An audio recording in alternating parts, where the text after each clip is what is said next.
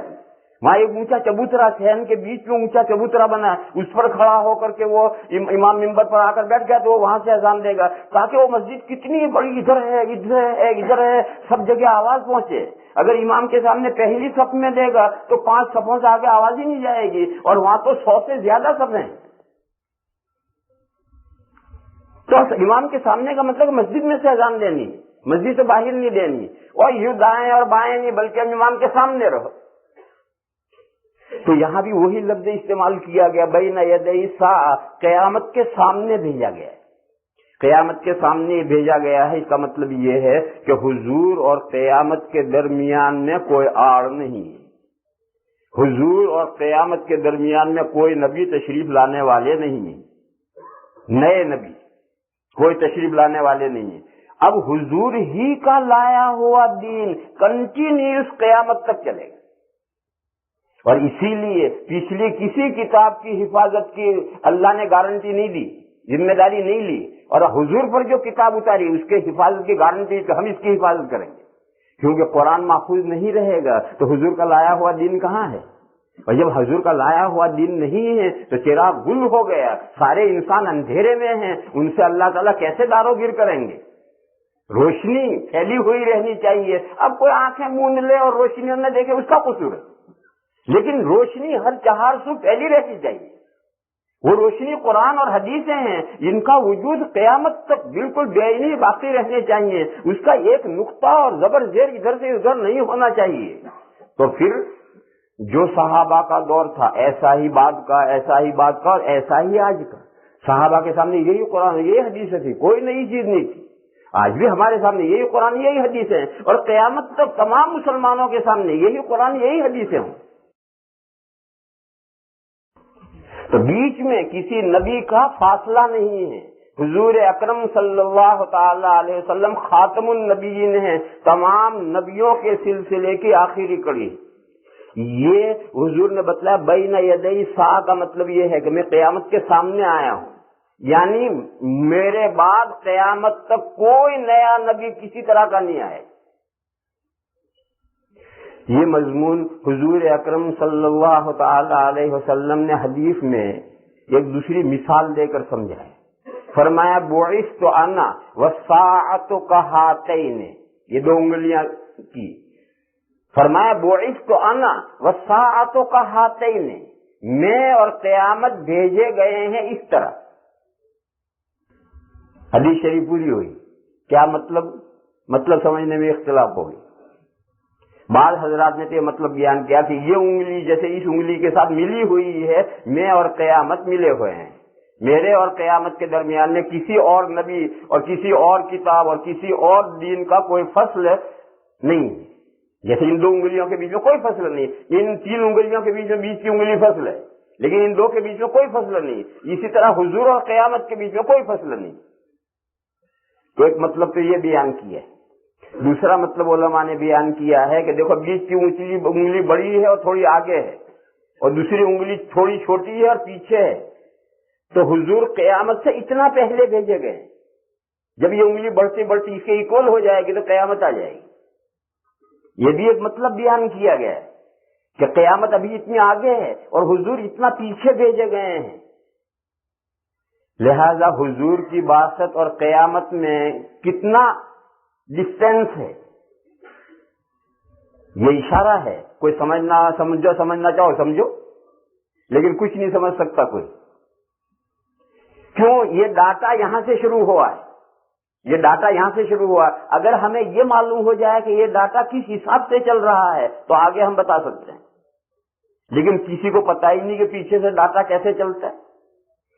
Data سمجھتے نہیں آپ حضرات. یہ مسجد دارالسلام بنی 6-7 سال لگے ہیں اس کو.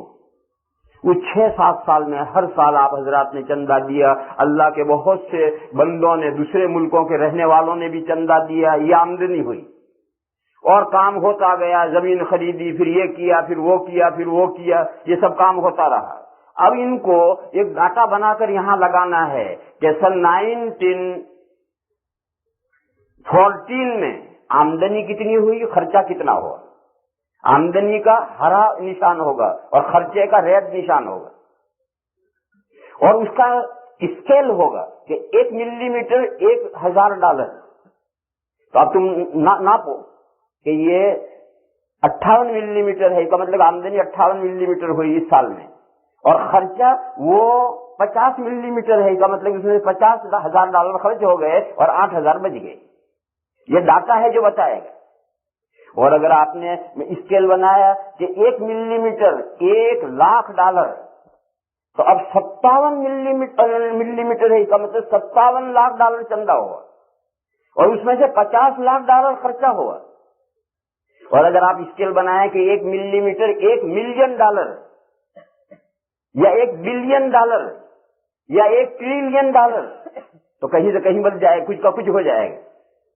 تو یہ جو ڈاٹا یہاں سے چلا ہے, یہ ڈاٹے کا اسکیل کیا ہے, یہ اسکیل معلوم ہو جائے تو ہم یہاں ناپیں گے کہ یہ اتنی قیامت آگے ہے. اور 1 ملی میٹر کے 100 سال ہوتے ہیں, یا 1 ملی میٹر کے 1000 سال ہوتے ہیں. لہذا حضور کے تشریف آوری کے بعد میں 2000 کے بعد میں 10,000 کے بعد میں 100,000 کے بعد قیامت آئے گی. ایسا ہم کچھ بتا سکتے ہیں نیچے سے ڈاٹے کا اسکیل معلوم ہو, مگر وہ اسکیل کسی کو نہیں معلوم. لہذا کچھ نہیں سمجھ میں آیا کہ آپ زمانہ متعین کریں کہ حضور کی بعثت کے اتنے 1000 سال کے بعد قیامت آئے گی, کوئی نہیں کر سکتا, کیونکہ جو ڈاٹا حضور نے بتلایا ہے اس ڈاٹے کا اسکیل نہیں معلوم کسی کو. لا الہ.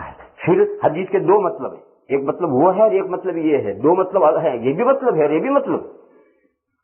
مجھے تو یہ سمجھانا تھا کہ حضور نے یہ مثال دے کر سمجھایا کہ میں اور قیامت اس طرح بھیجے گئے ہیں, میرے اور قیامت کے درمیان میں کسی نبی یا کسی نئی کتاب یا نئی شریعت کا کوئی فصل اور جدائی نہیں. اور حضرت عیسیٰ علیہ السلام جو تشریف لائیں گے دجال کے زمانے میں, اس سے کوئی فرق نہیں پڑتا, وہ نئے نبی نہیں ہے, وہ تو پچھلے دور کے نبی ہیں. اور جس دور میں تشریف لائیں گے اس دور میں بھی اپنی انجیل اور تورات پر عمل نہیں کریں گے, لوگوں کو تورات اور انجیل کے مطابق نہیں رہنمائی کریں گے, بلکہ اللہ تعالیٰ ان کو قرآن اور حدیث سکھلائیں گے. میں نے ایک دن بتایا تھا کہ قرآن میں 2 جگہ عیسیٰ علیہ السلام کے بارے میں کہ ہم ان کو 4 چیزیں سکھائیں گے. سب سے پہلے قرآن سکھلائیں گے, حدیثیں سکھلائیں گے, تورات سکھلائیں گے, انجیل سکھلائیں گے. تو تورات اور انجیل تو ان کے زمانے میں تھی, تورات تو آلریڈی تھی, انجیل خود ان پر اتری, وہ اللہ نے دونوں سکھلائی. قرآن اور حدیث تو اس زمانے میں تھے ہی نہیں, پھر اللہ کب سکھلائیں گے؟ جب قیامت کے قریب اتریں گے تب یہ 2 چیزیں سکھلائیں گے, اور ان 2 کے مطابق خود بھی عمل کریں گے اور امت محمدیہ کی رہنمائی بھی اس کے مطابق کریں گے. لہذا حضرت عیسیٰ علیہ السلام کے تشریف لانے سے حضور اکرم صلی اللہ تعالی علیہ وسلم کے خاتم النبیین ہونے میں کوئی فرق نہیں پڑتا. نیا نبی آ جائے, کسی نوعیت کا نیا نبی آئے اور نیا دین لے کر آئے, چاہے پارشلی نیا دین لے کر آئے, تو وہ خلل ڈالے گا. دیکھو عیسیٰ علیہ السلام پارشلی نیا دین لے کر آئے, اصل تورات ہے اور انجیل اس کا ضمیمہ ہے. تو ایسا اگر بالکل کمپلیٹلی نیا دین نہ لائے, پارشلی نیا دین لائے, تو حضور کے خاتم النبیین ہونے میں خلل پڑتا ہے. لیکن اگر پہلے کا نبی تشریف لائے اور وہ تشریف لا کر حضور ہی کی شریعت پر خود بھی عمل کرے, دوسروں کو بھی رہنمائی کرے, تو اس سے حضور کے خاتم النبیین ہونے میں کوئی خلل نہیں پڑتا. جب یہاں تک پہنچ گئے تو ایک بات اور سن لو. بعض لوگ یہ سوال کرتے ہیں کہ آخر عیسیٰ علیہ السلام کو کیوں قیامت سے پہلے اتارا جائے گا؟ بھائی پھر دوسرا سوال یہ کرتے ہیں کہ حضور سے پہلے تو 1,24,000 انبیاء گزرے ہیں, ان میں سے عیسیٰ علیہ السلام ہی کو کیوں اتارا جائے گا؟ انہی کو کیوں اٹھایا گیا اور انہی کو کیوں اتارا جائے گا؟ اس سے پہلے حضرت زکریا علیہ السلام کو جن یہودیوں نے آرے سے چیر کر شہید کر دیا, تو انہیں اللہ نے کیوں نہیں اٹھا لیے؟ جیسے عیسیٰ علیہ السلام کو سولی دینے کے لیے یہودی پکڑ میں آئے تھے، اللہ نے اٹھا لیا.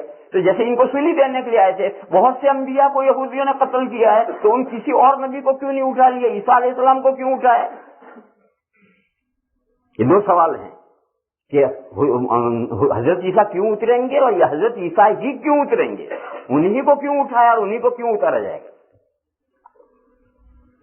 میرے بھائیو، اس مضمون کو سمجھنے کے لیے بہت گہری بات ہے، بہت آسانی سے نہیں سمجھ میں آئے گی، لیکن آپ اللہ کے فضل و کرم سے بہت پڑھے لکھے لوگ ہیں، سمجھدار ہیں، اس لیے میں مختصر بتاؤں گا تو ابھی سمجھ جائیں گے. کوشش کریں. دیکھو، حضور خاتم النبیین ہیں. کیا مطلب؟ حضور تین طرح سے خاتم النبیین ہیں. سمجھو اس مضمون کو پہلے. حضور خاتم النبیین ہیں تین طرح سے، اور تینوں ایک ساتھ ہیں. ایک تو اس طرح سے کہ تمام نبیوں کے دنیا میں آ جانے کے بعد سلسلے کی آخری کڑی خاتم النبیین حضرت محمد مصطفیٰ صلی اللہ تعالی علیہ وسلم ہے. اس کا نام ہے ختم نبوت زمانی، یعنی زمانے کے اعتبار سے، ٹائم کے اعتبار سے حضور سب سے آخر میں آئے ہیں. اس کو تو سارے مسلمان مانتے ہیں، اس کی زیادہ کوئی وضاحت کرنے کی ضرورت نہیں. دوسری، حضور جو خاتم النبیین ہیں وہ فیوچر کی طرف ہی نہیں ہیں. لوگ اتنا ہی سمجھتے ہیں کہ حضور خاتم النبیین ہیں، آگے کوئی نبی نہیں آئے گا. نہیں، حضور خاتم النبیین آگے کی طرف، فیوچر ہی کی طرف نہیں ہے. پاسٹ ٹائم میں جتنے نبی آ گئے ہیں ان کے بھی حضور خاتم ہیں. اس کا نام ہے ختم نبوت رتبی، یعنی رتبہ تمام نبیوں میں سب سے بڑا ہے حضور کا. اور پچھلے جتنے انبیاء کرام علیہ الصلوۃ والسلام آئے ہیں سب حضور کے ماتحت ہیں، سب حضور کے فیضان سے ان کو نبوتیں ملی. ماتحت ہے. اس کی دلیل، پچھلے نبیوں میں سے کسی بھی ایک نبی کو حضور کے پیریڈ میں اتارا جائے گا اور وہ خود نبی ہوتے ہوئے حضور کے دین پر عمل کرے گا اور دوسروں کو اس کے مطابق رہنمائی کرے گا. معلوم ہوا کہ یہ حضور کے ماتحت ہے. اگر پچھلا کوئی نہ آئے تو صرف کہنے کی بات ہے کہ حضور پچھلے سب نبیوں کے لیے بھی خاتم النبیین ہیں، یعنی پچھلے تمام انبیاء بھی حضور کے ماتحت ہیں اور حضور کی نبوت کے ماتحت ہیں. تو بس یہ کہنے کی بات ہے. فار ایگزامپل کچھ بھی نہیں. اور اب جب عیسیٰ علیہ السلام کو اتار کر یہ عملی طور پر دکھایا جائے گا تو یہ ثابت ہو گیا کہ پچھلے تمام نبیوں میں سے کوئی بھی نبی اگر آئے گا تو اسے حضور ہی کا فالو کرنا پڑے گا. اس کی اپنی نبوت سماپت. یہ ہندی لفظ ہے، پتہ نہیں آپ لوگ سمجھتے ہیں یا نہیں. موقوف. این لفظ ٹھیک نہیں تھا، اس لیے میں نے سماپت لفظ استعمال کیا. ایک موقع پر ایسا ہوا، ایک صحابی میں اور ایک یہودی میں بازار میں جھگڑا ہوا. حدیث شریف ہے. کوئی معاملہ ہوا، اس معاملے میں جھگڑا نہیں ہوا، پہلے کوئی معاملہ ہوا. اس معاملے میں یہودی نے یہ جملہ کہا کہ واللہ الذی اصطفی موسیٰ علی العالمین انہ کان کذا. اس نے کہا قسم ہے اس اللہ کی جس نے حضرت موسیٰ علیہ السلام کو سارے جہانوں پر برتری دی ہے. معاملہ یوں ہے، یہ اس نے یہودی نے قسم کھائی کہ قسم ہے اس اللہ کی جس نے موسیٰ علیہ السلام کو تمام جہانوں پر برتری دی. وہ مسلمان کو آیا گزرا دے رپٹ مارا ہے اور کہا موسیٰ علیہ السلام کو ان اللہ اصطفی محمد علی العالمین، اللہ نے سارے جہانوں پر حضور کو برتری دی. اب وہ یہودی بھاگا بھاگا حضور کے یہاں پہنچے. 999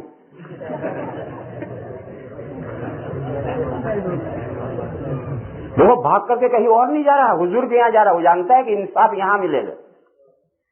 وہ بھاگ کر انصاف لینے کے لیے حضور کے پاس پہنچا تو وہ صحابی بھی پیچھے پیچھے گئے. یہ کیس حضور کے سامنے پیش ہوا کہ انہوں نے اس کو تھپڑ مارا. ارے کیوں تھپڑ مارا؟ تو انہوں نے کہا کہ یا رسول اللہ اس نے یہ قسم کھائی اور یہ رانگ قسم ہے، اللہ نے آپ کو سارے جہاں پر برتری دی. اس موقع پر حضور نے جو فیصلہ کیا تھا اور جو ارشادات فرمائے تھے وہ ارشادات سنا رہا ہوں۔ حضور نے پہلا ارشاد یہ فرمایا کہ لا تفضلونی بین الانبیاء، نبیوں میں یہ اونچ نیچ مت کرو، نبیوں میں اونچ نیچ مت کرو اور مجھے اونچا مت دکھاؤ۔ جو 5-10 مولوی بیٹھے ہوں، آپ یہ کہیں کہ اس سے بڑے یہ حضرت ہے اور اس سے بڑے یہ حضرت ہیں، نہیں، یہ ٹھیک نہیں۔ اور ویسے ہی آپ کہیں کہ کینیڈا میں بڑے فلاں حضرت ہیں، جس میں کوئی حرج نہیں،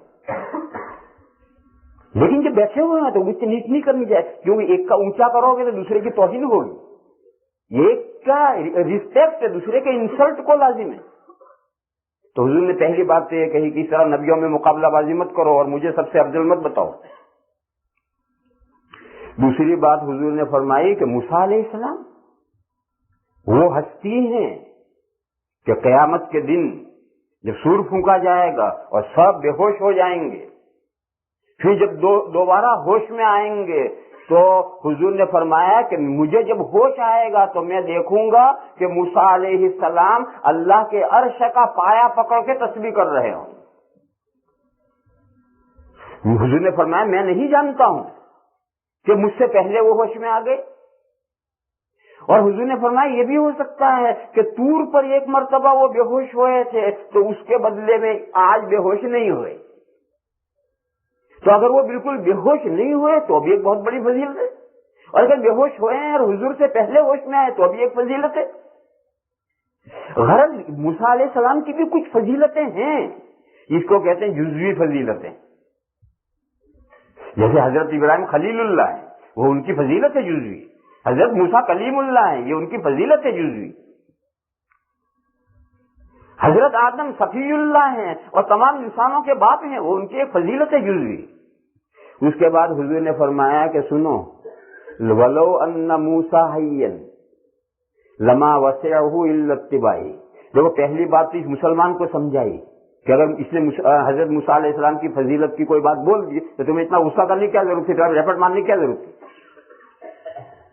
دوسری بات اسے سمجھائی اور فرمایا کہ اور اگر موسیٰ علیہ السلام آج زندہ ہوتے تو انہیں میرا فالو کیے بغیر چارہ ہی نہیں تھا، یہ اس یہودی کو سمجھایا۔ تو پچھلا کوئی پیغمبر ہو، موسیٰ علیہ السلام ہو، عیسیٰ علیہ السلام ہو، نوح علیہ السلام ہو، ابراہیم علیہ السلام ہو، اگر کوئی بھی حضور کے پیریڈ میں آئے گا تو حضور ہی کا اسے فالو کرنا ہے، کہ حضور خاتم النبیین ہے۔ حضور خاتم النبیین ادھر فیوچر میں بھی ہیں اور حضور خاتم النبیین ادھر پاسٹ ٹائم میں بھی ہیں۔ یہ چیز ظاہر کرنے کے لیے، ساری دنیا کو دکھلانے کے لیے ایک نبی کو قیامت کے قریب اتارا جائے گا اور بتایا جائے گا کہ دیکھو اپنی نبوت موقوف کر کے حضور کا فالو کر رہے ہیں۔ یہ ایک سوال کا جواب ہوا، تو پچھلے نبیوں میں سے کسی نبی کو اتارنے کی کیا ضرورت ہے؟ دوسرا سوال تھا کہ یہ کام تو کوئی بھی نبی اتار دیا جائے، موسیٰ علیہ السلام کو اتار دیا جائے، جتنے انبیاء قتل کیے گئے تھے ان میں سے کسی کو بھی دشمنوں سے بچا کر اٹھا لیا جائے، اسے اتار لیا جائے تو مقصد حل ہو جاتا ہے۔ خاص طور پر عیسیٰ علیہ السلام کو کیوں اٹھایا گیا، ان کو کیوں اتارا جائے گا؟ یہ دوسرا مضمون ہے، جس کو سمجھنے کے لیے ایک مضمون دوسرا سمجھنا پڑے گا، وہ یہ ہے کہ مسیح دو ہیں، ایک مسیح ہدایت ہے اور ایک مسیح ضلالت ہے۔ مسیح ہدایت حضرت عیسیٰ علیہ السلام ہے اور مسیح ضلالت کانا دجال ہے۔ یہ جو کانا دجال آئے گا یہ مسیح ضلالت، وہ بھی مسیح ہے اور وہ مسیح ضلالت ہے، اور حضرت عیسیٰ علیہ السلام یہ بھی مسیح ہیں اور یہ مسیح ہدایت ہے۔ مسیح کے کیا معنی؟ یہ عربی کا لفظ ہے، سر پہ مسح کرتے ہیں، اس مسح سے مسیح لفظ بنا ہے، اور مسیح عربی میں فعیل کا وزن ہے اور وہ دو معنی میں آتا ہے۔ فعیل کا وزن، یہ علماء سمجھتے ہیں کہ جو فعیل کا وزن ہے دو معنی میں آتا ہے، فاعل کے معنی میں اور مفعول کے معنی میں، اس میں فاعل کے معنی میں اور اس میں مفعول کے معنی میں۔ تو اب مسیح کے ایک معنی ہے ماسح اور مسیح کے ایک معنی ہے ممسوح۔ مسیح بمعنی ماسح کے معنی ہاتھ پھیرنے والا، حضرت عیسیٰ علیہ السلام مسیح اس لیے ہیں کہ وہ ہر طرح کی بیماریوں کو ہاتھ پھیرتے تھے، اللہ شفا دے دیتے، ان کے ہاتھ پھیرنے کی برکت سے اللہ شفا دیتے تھے۔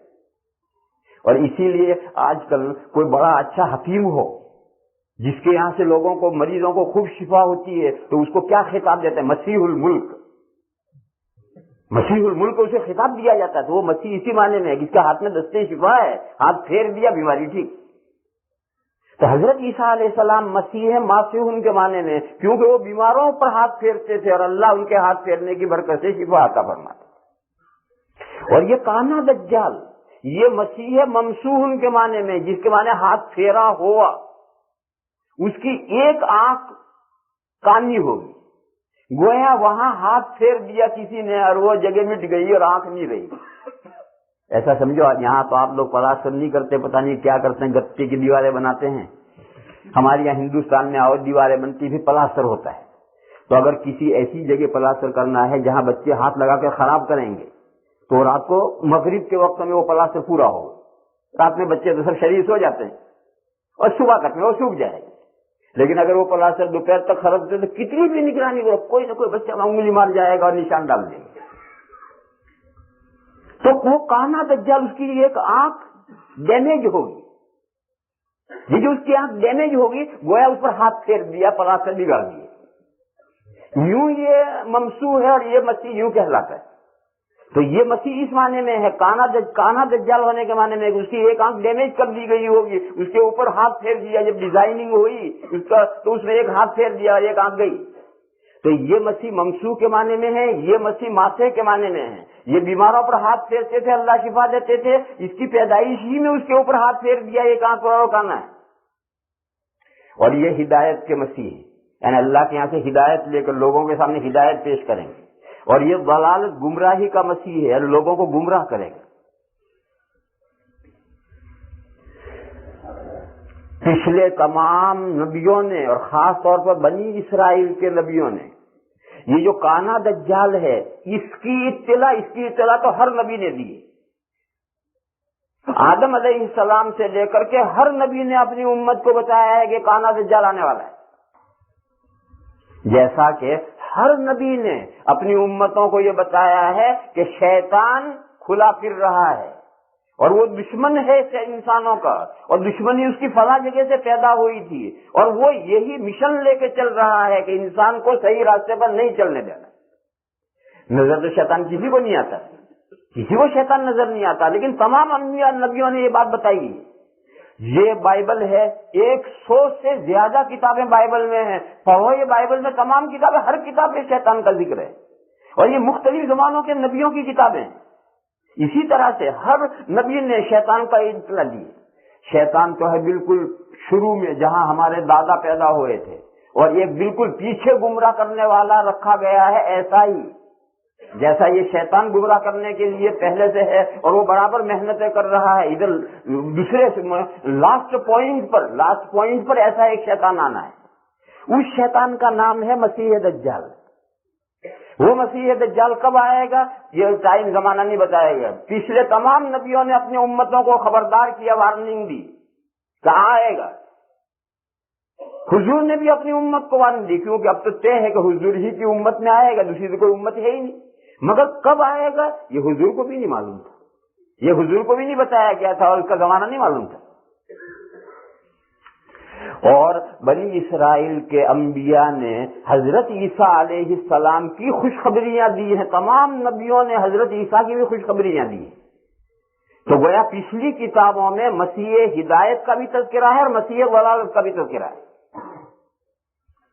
اب جب عیسیٰ علیہ السلام تشریف لائے اور انہوں نے کہا میں مسیح ہوں، وہ مسیح جن کی خبر فلاں پیغمبر نے دی تھی، فلاں پیغمبر نے دی تھی، فلاں پیغمبر نے دی تھی، وہ مسیح میں ہوں۔ یہود نے کہا کہ نہیں، تم مسیح نہیں ہو، تم تو کانے دجال ہو، مسیح ضلالت ہو۔ یہ کانا لفظ ہے، یہ تو حضور نے علامتیں بتائی، پچھلے نبیوں نے علامتیں نہیں بتائی، یہ تو حضور نے اس کا ایک آنکھ کانی ہوگی، اس کے ماتھے پر کاف فا را لکھا ہوگا جس کو ہر مومن پڑھے گا، دوسرا مومن کے علاوہ نہیں پڑھے گا۔ یہ علامتیں سب حضور نے بتائی تھی، پہلے علامتیں نہیں تھی۔ تو جب حضرت عیسیٰ علیہ السلام تشریف لے آئے اور انہوں نے دعویٰ کیا کہ میں مسیح ہدایت ہوں، تو یہود نے کہا نہیں، تم دجال ہو، تم مسیح ضلالت ہو، اور اسی بنیاد پر انہوں نے ان کی مخالفت کی تھی۔ یہود تو عیسیٰ علیہ السلام ہی کی تو قوم تھی، حضرت یعقوب ہی کی تو اولاد تھی، لیکن ٹوٹلی یہود عیسیٰ علیہ السلام کے خلاف ہو گئے۔ صرف 12 حواریوں نے حضرت کی بات مانی تھی، اور بقیہ ٹوٹلی یہود خلاف ہو گئے کہ نہیں یہ دجال ہے، اور اسی ماننے پر انہوں نے ہم حضرت عیسیٰ علیہ السلام کو قتل کرنے کا پلان بنایا تھا۔ اور آج تک جاؤ یہودیوں سے، ان کے پڑھے لکھے لوگ ہیں، ان سے اگر قریب ہو کر کے تم معلومات لوگے تو وہ یہ بتائیں گے کہ جو مسیح ہدایت ہیں وہ آنے والے ہیں، ابھی نہیں آئے، وہ مسیح ہدایت کے انتظار میں ہیں۔ اور یہ کہا کہ تم نے جسے قتل کیا تھا جیسس کا، وہ تو دجال تھا، تو ان کے خیال میں جس کو انہوں نے قتل کیا ہے وہ تو دجال تھا جسے انہوں نے قتل کر دیا، اور آگے مسیح ہدایت کو تو ابھی آنا ہے۔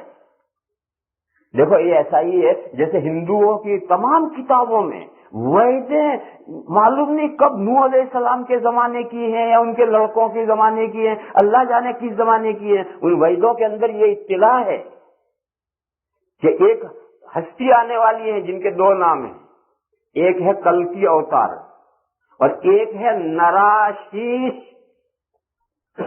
یہ ان کی کتابوں میں یہ لفظ ہے کہ نراشیش آنے والے ہیں، کلکی اوتار آنے والا ہے، جب آئے اس کا فالو کرو۔ اور ہندو آج تک انتظار میں ہیں، کلکی اوتار کا انتظار کر رہے ہیں، نراشیش کا انتظار کر رہے ہیں۔ عام ہندو تو کچھ جانتا ہی نہیں، لیکن جو ان کا پڑھا لکھا طبقہ ہے وہ جانتا ہے، اور وہ کلکی اوتار کا انتظار کر رہا ہے، نراشیش کا انتظار کر رہا ہے۔ حالانکہ لفظ نراشیش کے معنی ہے محمد، جو محمد کے معنی ہے وہی نراشیش کے معنی ہے، اور کلکی اوتار کے معنی ہے خاتم النبیین۔ وہ کلکی اوتار بھی آ چکے، وہ خاتم النبیین بھی آ چکے، مگر ہندو اس کا بھی انتظار کر رہے ہیں۔ تو جو دنیا کی مختلف زبانیں ہیں ان میں جو خبریں دی جائیں گی تو کوئی محمد لفظ تھوڑا ہی ہوگا، دوسرا اس زبان کے اعتبار سے ہوگا۔ جیسے حضرت عیسیٰ علیہ السلام نے خبر دی تھی تو یہ کہا تھا کہ میرے بعد ایک ہستی آنے والی ہے جو پیریکلیٹس ہے، پیریکلیٹس، یہ سریانی زبان کا لفظ ہے پیریکلیٹس، اور آج بھی انجیل میں ہے پیریکلیٹس کا۔ جو بڑے ماہر پادری ہوں چرچ کے ان سے پوچھو، وہ کہیں گے پیریکلیٹس کے معنی ہیں وہ بندہ جو سب سے زیادہ اللہ کی تعریف کرنے والا ہو۔ احمد کے بھی یہی معنی ہے، احمد و فعل مضارع واحد متکلم اس میں نہیں ہے، بلکہ احمد و ہے اس میں تبدیل اکبروں کے وزن پر، جیسے اکبر ہو، اللہ اکبر ہو، ایسے احمد ہو، یعنی وہ ہستی جس نے اللہ کی سب سے زیادہ تعریف کی۔ تو احمد اور پیریکلیٹس ایک ہی معنی ادا کرتے ہیں، ایسے نراشیش اور محمد ایک ہی معنی ادا کرتے ہیں، اور کلکی اوتار اور خاتم النبیین ایک ہی معنی ادا کرتے ہیں۔ مگر جگہ نہیں بتائی گئی تھی کہ عرب میں آئیں گے، ایسا نہیں ہے ہندوؤں کی کتابوں میں، اور اس نہ ہونے کی وجہ سے ہندو آج بھی کلکی اوتار کا اور نراشیش کا انتظار کر رہے ہیں۔ اسی طرح سے یہودی آج بھی مسیح کا انتظار کر رہے ہیں۔ چنانچہ جب کانا دجال ظاہر ہوگا تو حدیثوں میں ہے کہ سب سے پہلے یہودی اس کا فالو کریں گے، اور سب سے زیادہ جو دجال کے فالوور ہوں گے یہ یہودی ہوں گے۔ کیوں؟ یہ تو انتظار میں بیٹھے ہیں، اور جو مسیح گزر گئے وہ تو ان کے خیال میں دجال تھے جس کو انہوں نے قتل کر دیا۔ اب تو جو بھی مسیح آئے گا ڈیفینیٹلی وہ مسیح ہدایت ہے ان کے نزدیک، اس لیے یہی دوڑ کر کے یہودی کانے دجال کی پیروی کریں گے، اور سب سے زیادہ مطابقت کرنے والے یہی ہوں گے، اور وہ ساری دنیا کو یقین دلانا چاہیں گے کہ یہ مسیح ہدایت ہے۔ بولو اس کا کیسے فیصلہ کریں گے کہ یہ مسیح ہدایت نہیں ہے، یہ تو مسیح دلالت ہے، کانا دجال ہے؟ کیسے بتا؟ اس کی شکل یہی ہے کہ وہ جو مسیح ہدایت ہے وہ بھی اسی زمانے میں اترے۔ اب 2 مسیح ایک ساتھ اکٹھا ہے، یہ کہتے ہیں میں مسیح ہدایت، وہ کہتا میں مسیح ہدایت، وہ کہتا تو مسیح دلالت ہے، وہ کہتا تو مسیح دلالت ہے، کرو فیصلہ، جو جس کو قتل کرے وہ مسیح ہدایت ہے، جو مر جائے وہ مسیح دلالت ہے۔ چنانچہ حضرت عیسیٰ تشریف لا کر کے علل اعلان اس کو قتل کریں گے، اور لوگوں کو یقین نہیں آئے گا کیونکہ اسے مسیح ہدایت مان رکھا ہے، تو جس بھالے سے ماریں گے اس بھالے پر اس کا خون دکھائیں گے لوگوں کو، دیکھو یہ اس کا خون ہے، یہ دکھانے کی کیا ضرورت ہے؟ لوگ یقین نہیں کر پا رہے ہیں، تو مسیح ہدایت ہے، اس کو کون مار کرے؟ تو وہ علل اعلان سب کے سامنے اسے بھالے سے قتل کریں گے اور مار کر کے دکھائیں گے، دیکھو یہ کون ہے، اس کو میں قتل کر کے آئے۔ اب بالکل 2 اور 2 4 کی طرح سے فیصلہ ہو گیا کہ مسیح ہدایت یہ ہے، اور یہ جو کم وقت مارا گیا یہ مسیح دجال، کانا دجال ہے۔ یہ مقصد عیسیٰ علیہ السلام ہی کو اتارا جائے تو پورا ہو سکتا ہے۔ اگر موسیٰ علیہ السلام اتریں گے تو یہ مقصد کہاں پورا ہوگا؟ آدم ابراہیم علیہ السلام اتریں گے کہاں پورا ہوگا؟ تو پارٹیکولر عیسیٰ علیہ السلام ہی کو اس لیے اٹھایا گا، ان کو اتارا جائے گا تاکہ یہ دنیا میں فیصلہ ہونا ہے۔ تو میرے بھائیو، اصل مضمون تو یہ میں بتا رہا تھا کہ یہ بین یدی الساعہ میں یہ اعلان ہے کہ حضور قیامت سے پہلے آئے ہیں، حضور اور قیامت کے بیچ میں کوئی نبی نہیں ہے، اور حضور خاتم النبیین ہے زمانے کے اعتبار سے، سب نبیوں کے اینڈ میں آئے ہیں، اور فیوچر اور پاسٹ ٹائم سب کے لیے نبی ہیں۔ پاسٹ ٹائم میں تو بہت نبی ہیں، ان سب کے لیے بھی حضور خاتم ہیں، اور فیوچر میں بھی خاتم ہے۔ فیوچر میں تو کوئی نبی ہے ہی نہیں، نبی تو نیا تو نہیں، لیکن اگر پچھلا اگر یہاں آئے گا تو اس کے لیے بھی خاتم ہے۔ اور ایک تیسری ختم نبوت ہے مکانی، یہ تو تھی زمانی رتبی، اور ایک تیسری ختم نبوت ہے مکانی، یعنی اس اللہ کی کائنات میں جہاں جہاں مکلف مخلوقات ہیں، کتنی پھیلی ہوئی اللہ کی کائنات ہے، کتنی ہے، خدا جانے کتنی ہے۔ یہ جب اندھیری راتوں میں ہم آسمان میں دیکھتے ہیں کہ ایک سفید دھاری سی ہوتی، یہاں تو پتہ نہیں ہے یا نہیں، ہمارے انڈیا میں نظر آتی، یہاں ہے، یہاں آسمانی نظر نہیں آتا، سفید دھاری کہاں سے نظر آئے گی؟ تو ہم بچپن میں پوچھتے کہ اماں یہ کیا ہے، تو بوڑھی عورتیں کہا کرتی تھی اللہ میں نے صافہ دھو کے سکھایا ہے۔ کوئی پاگل یہ کہا کرتا تھا کہ اللہ نے کہ گائیں چلتی ہے اس راستے پر، اس لیے راستے کے نشان پڑ گئے۔ مگر اب سائنس نے بتلایا کہ جیسا ہمارا سورج ہے، اور سورج کا ایک سرکل ہے اور اس میں ایک نظام ہے، اس میں اربوں خربوں سیارے اور ستارے ہیں، اسٹارس ہیں اور پلانٹ ہیں، اور یہ پورا سورج کا نظام ہے۔ ایسے یہاں سے بہت فاصلے پر سورج کے بہت سے اور نظام ہیں، اور ہر سورج کے اپنے اپنے ایک سرکل اور دائرے ہیں، اور روشنی کی رفتار کتنی ہے، نور کی رفتار مجھے نہیں یاد کہ کتنی، بہت تیز روشنی چلتی ہے۔ وہاں کی سورجوں کی روشنی 200 ارب سال میں زمین پر پہنچتی، خرب ارب خرب کروڑ ارب خرب، 200 ارب سال میں وہاں کی روشنی یہاں پہنچتی۔ اب کتنا فاصلہ ہوگا؟ یہ سب نظام ہیں، سورجوں کے نظام ہیں، اور یہ سب پہلے آسمان کے نیچے ہے، پہلا آسمان اس سے بھی آگے، اور پھر آسمانوں کے اندر کیا کیا پھیلی ہوئی زمینیں ہیں، کیا کیا پھیلی ہوئی جگہیں ہیں، اللہ کی کیا کیا پھیلی ہوئی مخلوقات ہیں، ان مخلوقات میں کیا کیا پھیلی ہوئی مکلم مخلوقات ہیں، اور جہاں بھی مکلم مخلوق ہوگی وہاں نبوت کا سلسلہ ضرور ہوگا، اور اللہ کی ہدایت اور کتابیں وہاں ضرور نازل ہوں گی۔ تو کائنات میں جتنی جگہیں ہیں جہاں نبوت کے اور کتابوں کے سلسلے ہیں، ان سب کے خاتم النبیین حضور ہیں۔ یہ مکانی ہے کہ یہ جو ہماری زمین ہے، اس زمین پر جو خاتم النبیین آئے ہیں یہ اصل خاتم النبیین ہیں، اور دوسرے کہیں بھی خاتم النبیین آئے گا تو وہ حضور کے فیض سے خاتم النبیین ہے۔ غرض حضور 3 اعتبار سے خاتم النبیین ہے۔ یہ مضمون میں نے، یہ زمینوں کا قصہ زیادہ سمجھ میں آپ حضرات کے نہیں آئے گا، اب چھوڑ دیں اسے، کوئی ضروری نہیں کہ ہر بات سمجھیں، بھائی اجمالاً سمجھیں کہ حضور 3 طرح سے خاتم النبیین ہیں، تمام نبیوں کے سلسلے کے اینڈ میں ہیں، اور تمام گزشتہ اور آگے جو بھی نبی آئے گا پچھلوں میں سے سب کے لیے خاتم النبیین ہیں، یعنی حضور کے فیض نبوت سے سب کو نبوتوں کا فیضان پہنچا ہے، اور تمام کائنات میں جہاں بھی زمینیں اور مکلف مخلوقات ہیں اور وہاں نبی اور کتابوں کے سلسلے ہیں، وہاں جو بھی آخری نبی آیا ہے آئے گا وہ حضور کے فیض سے خاتم النبیین ہے، لہذا اصل خاتم النبیین حضور ہی۔ تو میں تو اصل میں مضمون آپ کو وہ سمجھا رہا تھا کہ حضور جو خاتم النبیین ہیں، اس کو علی رؤوس الاشہاد برملا سب کے سامنے یہ چیز دکھانے کے لیے پچھلے نبیوں میں سے ایک پیغمبر کو اتار کر کے دکھایا جائے گا کہ وہ حضور ہی کا فالو کریں. غرض حضور اکرم صلی اللہ تعالی علیہ وسلم کے بعد کسی طرح کے کسی نبی کا کوئی نو روم. اور یہ قادیانی، اس ملک میں قادیانی بہت ہیں اور ہو سکتا ہے وہ کسی کو گمراہ کریں. اس لیے قادیانی کیا کہتے ہیں؟ نبوت، وہ کہتے ہیں کہ نبوت دو طرح کی تھی حضور سے پہلے. نبوت دو طرح کی تھی، تشریعی اور غیر تشریعی. تشریعی یعنی نیا قانون لانے والا نبی، اور غیر تشریعی یعنی نیا قانون نہیں بلکہ بڑا جو نبی آیا ہے اسی کا فالو کرنے والے. جیسے موسیٰ علیہ السلام تشریعی نبی، اور پھر انبیاء بنی اسرائیل جتنے ہیں وہ کوئی نئی شریعت نہیں لائے بلکہ موسیٰ علیہ السلام کی شریعت ہی کی خدمت کرتے. وہ قادیانی یہ کہتے ہیں کہ حضور اکرم صلی اللہ تعالی علیہ وسلم خاتم ہیں یا خاتم ہیں، ان دونوں قسموں کے لیے. اب حضور کے بعد نہ کوئی تشریعی نبی آ سکتا ہے نہ غیر تشریعی نبی آ سکتا ہے. اور وہ کہتے ہیں کہ حضور کے بعد نبوت کی ایک تیسری قسم نئی شروع ہوئی.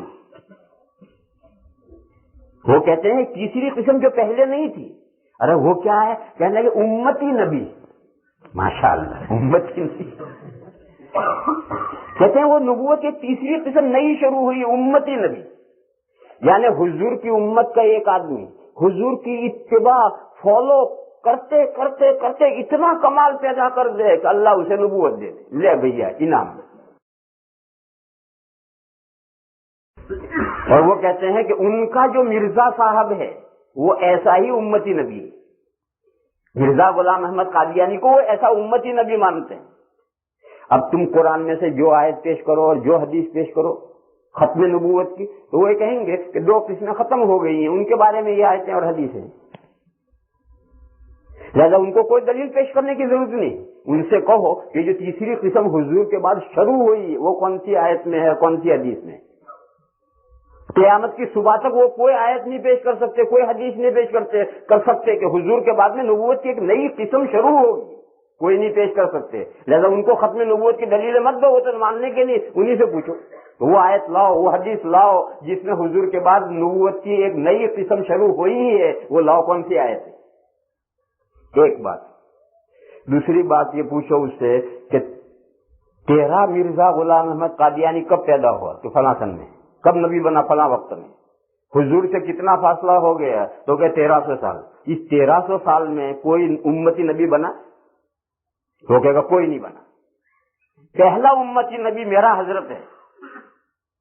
تو کیا اس 1300 سال میں کوئی ایسی شخصیت ہی نہیں پیدا ہوئی جو حضور کی پیروی میں کمال پیدا کر لے؟ تیرا حضرت نے کمال پیدا کر لے. ابو بکر نے کمال نہیں پیدا کیا، عمر نے کمال پیدا نہیں کیا، عثمان نے کمال پیدا نہیں کیا، علی نے کمال پیدا نہیں کیا. اللہ تعالیٰ ان کو امت کی طرف سے جزائے خیر عطا فرمائے، ان سے خوش ہو جائیں. ان میں سے کسی نے کمال نہیں پیدا. تیرا حضرت جو ہے اسی نے کمال پیدا کر دیا. چلو ٹھیک ہے. تیسری بات اس سے پوچھو کہ تیرے حضرت کے بعد میں قیامت کتنی دور ہے؟ بہت دور ہے. اس قیامت تک امتی نبی کتنے پیدا ہوں گے؟ وہ کہے گا اب کوئی نہیں ہونا. میرا حضرت جو ہے یہی آخری امتی نبی ہے، پھر آگے قیامت تک کوئی امتی نبی نہیں ہونا. تو میرے بھائیوں جھگڑا یہ ہوا کہ خاتم النبیین سرکار مدینہ ہے یا خاتم النبیین یہ مرزا غلام احمد قادیانی ہے. یہ جھگڑا ہے. ساری امت یہ کہتی ہے خاتم النبیین وہ سرکار ہیں. یہ کہتے ہیں کہ نہیں وہ خاتم النبیین نہیں، خاتم النبیین یہ ہے، اس کے بعد کوئی نبی نہیں آنے. تو اس لیے اس طرح کی وہ دھوکے بازی کرتے ہیں. اور وہ کلمہ ان سے کہو کہ ہاں حضور کو خاتم النبیین مانتے ہیں، ان سے کہو کوئی قادیانی انکار نہیں کرے. وہ کہ ہم حضور کو خاتم النبیین مانتے ہیں، مگر وہ دو قسموں کا خاتم النبیین مانتے ہیں. اور یہ جو نئی قسم شروع کر رکھی اس کا تو خاتم النبیین مانتے نہیں، اس کا تو بگنر بنا مانتے ہیں کہ حضور نے یہ نئی قسم شروع کی ہے. تو قرآن میں کوئی آیت ہونی چاہیے، کوئی حدیث ہونی چاہیے. نہ کوئی آیت نہ کوئی حدیث ہے، کہاں سے شروع ہوگی؟ تو مرزا سے جب یہ سوال ہوا، مرزا کی زندگی میں مرزا سے سوال ہوا کہ بھئی جو نئی قسم شروع ہوئی قرآن میں حدیث میں کہاں ہے؟ اس نے کہا قرآن و حدیث میں نہیں ہے، مجھ پر وحی آئی اس میں ہے۔ اس نے جواب دیا تھا اپنے زمانے میں کہ قرآن حدیث میں نہیں ہے، مجھ پر وحی آئی اس میں ہے۔ تو ماشاءاللہ تو نے ہی شروع کیا ڈپارٹمنٹ اور تو ہی ہیڈ بن گئے۔ پھر ہر قادیانی لا الہ الا اللہ محمد الرسول اللہ ضرور ساتھ رکھے گا، سینے پر چپکا کر پھرے گا، کار کے اوپر چپکا رکھا ہوگا، گھر کے اوپر چپکا رکھا ہوگا، ہر جگہ پر لا الہ الا اللہ محمد الرسول اللہ۔ یہ محمد الرسول اللہ کیا ہے جانتے ہو؟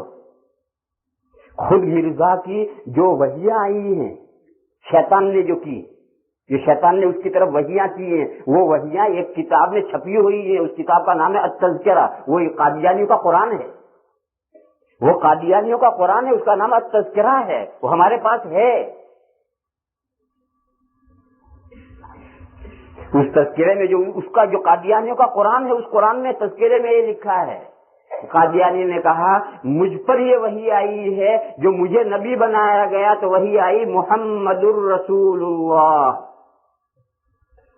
اور کہا سورہ فتح میں جو محمد الرسول اللہ کا وہ بھی میرے بارے میں نازل ہوا تھا 1400 سال پہلے۔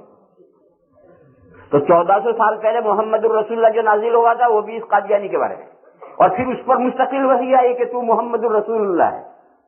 تو وہ جو کلمہ پڑھتے ہیں لا الہ الا اللہ، لا الہ الا اللہ تو ٹھیک ہے، لیکن محمد الرسول اللہ جو ہے وہ حضور کے زمانے سے جو چلا آ رہا وہ محمد الرسول اللہ نہیں ہے، وہ جو اس کے نبی پر جو وحی آئی تھی جس میں محمد الرسول اللہ سے مراد مرزا غلام احمد قادیانی تھا، وہ ٹکڑا انہوں نے وہاں جوڑا ہے۔ تو محمد الرسول اللہ یعنی مرزا غلام احمد قادیانی اللہ کا رسول ہے۔ اس لیے میرے بھائیوں یہ اس ملک میں بہت قادیانی آئے ہیں۔ دیکھو اس ملک میں ہمارا یہ محلہ ہے، ہمارے اس محلے میں کھوجے ہیں، ہمیں کوئی پریشانی نہیں، ہمیں ان کا کوئی تذکرہ کرنے کی ضرورت نہیں ہے کہ وہ اپنا ایک الگ ہیں، جو کرتے ہیں ہم الگ ہیں، ہمارا ان سے کوئی خطرہ نہیں۔ شیعہ ہیں وہ اپنا ایک کمیونٹی ہے، وہ اپنا جو کرتے ہیں کرتے ہیں، ہمیں ان سے نہ کوئی لینا ہے نہ دینا ہے۔ قادیانی کا تذکرہ ہمیں کیوں کرنا پڑ رہا؟ وہ مسلمانوں کے بیچ میں گھستے ہیں اور وہ کہتے ہیں کہ ہم اسلام مسلمان ہیں، اور جیسے حنفی شافعی مالکی حنبلی ایسے ہم احمدی۔ تو جب تم حنفی ہو اور حنفی سے شافعی ہو جاؤ تو نو پرابلم، شافعی ہو وہاں سے ہم حنفی ہو جاؤ کا نو پرابلم، تو کہا تم احمدی ہو جاؤ، لو $1,00,000 احمدی ہو جاؤ۔ یوں زر اور زن کا لالچ دیتے ہیں، عورت اور پیسے کا لالچ دیتے ہیں کہ بھئی حنفی سے تم احمدی بن جاؤ، کیا فرق پڑتا ہے، $1,00,000 دے رہے۔ اگر کوئی حنفی شافعی بنتا ہے، شافعی حنفی بنتا ہے، نو پرابلم۔ تو اگر تم احمدی بن جاؤ گے تو کیا پرابلم ہے؟ بہت بڑا پرابلم ہے، مسلمان ہی نہیں رہے گا، مسلمان ہی نہیں رہے گا۔ پوری دنیا کے مسلمانوں کا اتفاق ہے، تمام حکومتوں کا، تمام علماء کا، تمام آرگنائزیشنوں کا، کہ قادیانی مسلمان نہیں۔ کیونکہ وہ جو محمد الرسول اللہ کہتے ہیں، محمد سے تو مرزا غلام احمد قادیانی کو مراد دیتے ہیں، اور حضور کے بعد نبوت کو جاری مانتے ہیں، نئی قسم نکالتے ہیں۔ یہ میں نے تھوڑی سی وضاحت اس لیے کی کہ اس ملک میں جال بچھے گا، دن بدن آگے پریشانی کھڑی ہوگی۔ تو اس خطبے میں یہ بار بار حضور ہر خطبے میں کہ اللہ نے حضور کو دین حق کے ساتھ بھیجا ہے، خوشخبری سنانے کے لیے، ڈراوا سنانے کے لیے، اور قیامت سے پہلے بھیجا ہے۔ حضور اور قیامت کے بیچ میں کوئی کسی طرح کا کوئی نبی نہیں، نہ تشریعی نہ غیر تشریعی نہ امتی نبی، کوئی نبی نہیں۔ وآخر دعوانا الحمدللہ رب العالمین۔